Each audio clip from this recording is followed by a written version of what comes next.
তান্নি মারুফ প্রশ্ন করেছেন 7 মাস সময় বা তারপরে জার্নি করতে পারবেন কিনা?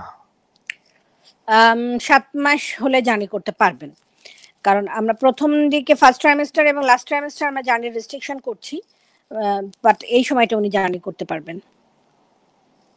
তবে বেটার হয় যদি আসলে এই মুহূর্তে, যেহেতু আমি বারবার করে কথা যে করোনা ভাইরাস নিয়েই আমাদের চিন্তা, সো ওই ধরনের গণপরিবহন যেগুলো, দ্যাট মিনস আপনাকে পাবলিক বাসে না যে উনি যদি নিজের প্রাইভেট কোনো উদ্যোগে গাড়ি নিয়ে যান, সেটা ওনার জন্য ভালো। প্লেনও আমি নিষেধ করবো, ট্রেনও নিষেধ করবো, বাসও নিষেধ করবো এই মুহূর্তে। অন্য সময় হলে বলতাম না, বাট রাইট নাও এটাই। আচ্ছা।